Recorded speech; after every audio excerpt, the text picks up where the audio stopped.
ঢিং ৰাজচক্ৰৰ অন্তৰ্গত জেংগনি আৰু বলিকটীয়া অঞ্চলত আৰম্ভ হ'বলগীয়া উচ্ছেদ অভিযান প্ৰশাসনৰ উচ্ছেদ অবিহনে 100% বেদখলমুক্ত ঘোষণা প্ৰশাসনৰ। প্ৰায় 30 বিঘা মাটিত প্ৰায় 150টা পৰিয়াল আৰু 100টা দোকানঘৰ সাজি বেদখল কৰিছিল একাংশ লোকে। ইয়াৰ নগাঁও জিলায়ুক্তৰ নিৰ্দেশ মানি বেদখলকাৰীয়ে ইতিমধ্যেই নিজে নিজৰ ঘৰ দুৱাৰ ভাঙি আঁতৰি গৈছে। উল্লেখ্য যে এই বটদ্ৰ আৰু আলিটাঙনি মৌজাৰ অন্তৰ্গত বলিকটীয়া আৰু জেংগনি অঞ্চলত হ'বলগীয়া উচ্ছেদৰ বাবে প্ৰায় 400 জোৱানসহ নগাঁও জিলা প্ৰশাসন সাজু হৈছিল। কিন্তু বেদখলকাৰী আঁতৰি যোৱাত জিলা প্ৰশাসনে ইতিমধ্যেই বেদখলমুক্ত বুলি ঘোষণা কৰি আৰক্ষী জোৱান আৰু প্ৰশাসনৰ লোকক আঁতৰাই নিয়ে। বটদ্ৰাৰ পৰা সুৰজ আলী ৰিপৰ্ট, বটদ্ৰা লাইভ।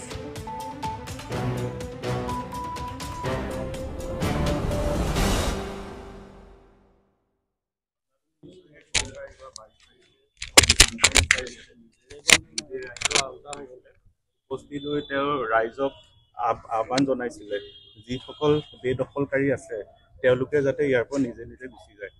গতিকে সেই ডিচি ছাৰৰ যোনটো আহ্বান আছিলে, আহ্বানৰ প্ৰতি স্থানীয় ৰাইজে সন্মান জনাই যোৱাকালি আছিলে 26 তাৰিখে ৰাতি 10টালৈকে তেওঁলোকে কাম কৰিছে আৰু নিজৰ ঘৰবিলাক তেওঁলোকে লৈ গুচি গ'ল। আৰু এতিয়া বৰ্তমান যোনখিনি জেগাত আজি আমাৰ প্লান এটা আছিলে বেদখলমুক্ত কৰা, গতিকে আজি সেই ঠাইখিনিত 100% ফ্ৰী হৈ আছে। তাতে কোনো ঘৰ নাই। তাতে আমাৰ নিয়েৰলি 171টা ঘৰ আছিলে, 120খন দোকান আছিলে, 51টা ঘৰ আছিলে। গতিকে মই নিজে চাইছোঁ এবাৰ গৈ, তাতে এতিয়া এটাও ঘৰ নাই। গতিকে সম্পূৰ্ণ বেদখলমুক্ত হোৱাৰ কাৰণে আজি যোনটো এভিকশ্যনৰ প্লান আছে, এভিকশ্যনৰ প্লানটো এইখিনি কেঞ্চেল কৰা হৈছে। যিহেতু ডুমডুমীয়া অৰ্ধ সাপ্তাহিক বজাৰ, এই বজাৰতো কিন্তু বহু মাটি বেদখল হৈ আছে বুলি ৰাইজে এতিয়াও অভিযোগ উত্থাপিত কৰিছে। এই ভূমিসমূহত কেতিয়া বুলডোজাৰ চলিব প্ৰশাসনৰ? একচুৱেলি মই আপোনালোকক কওঁ, আমাৰ নেক্সট এটা প্লান আছে। সেই ঠাইখিনিৰ নামখিনি মই বাৰু কৈ দিছোঁ। এয়া হ'ল বালিসত্ৰ ডুমডুমীয়া বজাৰ, যোনটো এইমাত্ৰ কোৱা হ'ল। বালিসত্ৰ ভেটেনেৰী মাটি, ৰজাবাৰী গ্ৰাণ্ড, লকৰ ঘাট, বটাবাৰী ৰিজাৰ্ভ, আহোম গাঁও,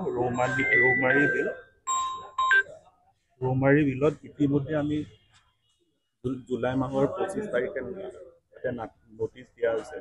ত' যোৱা মাহৰ 25 তাৰিখৰ পৰা অলৰেডি 32 দিন এনেকৈ গুচি গ'ল। গতিকে অলৰেডি গোটেইখিনি হৈ আছে নটিচ দিয়াকৈ। গতিকে বৰ্তমানলৈকে এভিকশ্যন ডেট ফিক্স হোৱা নাই। যেতিয়া এভিকশ্যন ডেট ফিক্স হ'ব সেইফালেও নিশ্চিতভাৱে এভিকশ্যন হ'ব। কিন্তু যিহেতু সেইদিনা ছাৰ আহি ক'লে যে আমাৰ প্ৰশাসনৰ ফালৰ পৰা আমাৰ বুলডোজাৰ চলাবলৈ একেবাৰে মন নাই, গতিকে ৰাইজে যদি নিজে নিজে লৈ যায় সেয়া আমি ভাল পাম। ৰাজ্যৰ মুখ্যমন্ত্ৰীগৰাকীয়েও এটা কথা উল্লেখ কৰিছে যে বেদখলকাৰীৰ বাসগৃহত যদি চৰকাৰী বুলডোজাৰ চলে তেনেহ'লে ভোটাৰ তালিকাৰ পৰা নাম কৰ্তন হ'ব। হয়, এই বিষয়েতো মই মন্তব্য দিব পৰা নহয়। মই বাকী আপোনালোকক কওঁ, আমাৰ যোনখিনি নেক্সট প্লান আছে, সাতখন জেগাত আমাৰ এভিকশ্যন কৰিবলগীয়া, সেই জেগাৰ বেদখলকাৰী বা ৰাইজসকলকো মই কওঁ, ইয়াতে যেনেকৈ জেংগনি তিনিআলি তেওঁলোকে নিজে নিজে বেদখলমুক্ত কৰিলে, সেই 7খন জেগাতো যদি তেওঁলোকে নিজে নিজে বেদখলমুক্ত যদি কৰে তেতিয়া আমি ভাল পাম। আৰু যদি আমি বুলডোজাৰ নচলোৱাকৈ বেদখলমুক্ত যদি আমি কৰিব পাৰোঁ, সেইটো আমি অত্যন্ত বেছি ভাল পাম। হয় ছাৰ, আপুনি উল্লেখ কৰা 7 জেগাৰ উপৰি কিন্তু আমাৰ ইয়াত দূৰত বহু এতিয়াও আছে। লালি বিল আছে, গেৰপানী বিল আছে, নতুন বজাৰ আছে, খুটিজান আছে, কোবাইকটা বিল আছে, শান্তিজান বিল আছে, আৰু তেনেকৈ চালনাবৈ বিল বহু আছে। এতিয়া বৰ্তমান কিন্তু উচ্ছেদ চলাবলৈ বা সোণাৰীগাঁও ৰিজাৰ্ভ আছে, বৰবেটি গেজিং ৰিজাৰ্ভ আছে, পাণবাৰী সত্ৰ আছে। এইবোৰ ক্ষেত্ৰত কি ক'ব আপুনি?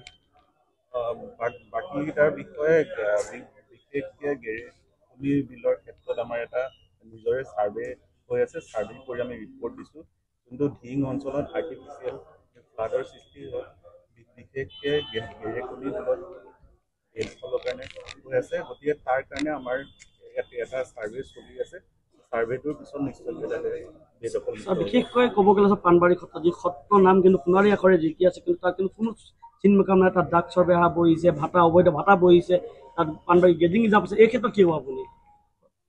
তো এই বিষয়ে আমি চাম, এই বিষয়ে চাব লাগিব আৰু পানবাৰী সত্ৰৰ যিটো বিষয়টো আপুনি ক'লে এই বিষয়টো আমি চাব লাগিব। মাত্ৰ 7 লোচা মাটি আপোনাৰ আমি মাত্ৰ আছে সত্ৰৰ নাম 17 লোচা মাটি। এখন সত্ৰ মাত্ৰ 17 লোচা মাটিহে থাকিব পাৰে নেকি? সেইটো আমি ঠিক আছে, আমি এইটো পিছৰ পৰ্যায়ত চাব পাৰিম। যিহেতু বালিসত্ৰ বজাৰ ইতিমধ্যে আপুনি বেদখলমুক্ত কৰা হ'ব বুলি আপুনি জনাইছে, কিন্তু তাত চৰকাৰে বহু টকা ৰাজহ সংগ্ৰহ কৰি আছে বালিসত্ৰ বজাৰৰ পৰা। গতিকে বালিসত্ৰ বজাৰৰ নামত কোনো মাটি দিয়া হোৱা নাই নেকি? বালিসত্ৰৰ বজাৰ নামত 15 বিঘা মাটি আবণ্টন হৈ আছে, কিন্তু তেওঁলোকে নিয়েৰলি 40 বিঘা মাটিত তেওঁলোকে বজাৰ কৰি আছে। গতিকে যোনখিনি জেগা আৰু মেইনলি সেইখিনি বিজিয়াৰ মাটি, গতিকে বিজিয়াৰ মাটি যিহেতু বেদখল হৈ আছে, তেনেকৈ বেদখলমুক্ত কৰাৰ প্লান এটা চলি আছে।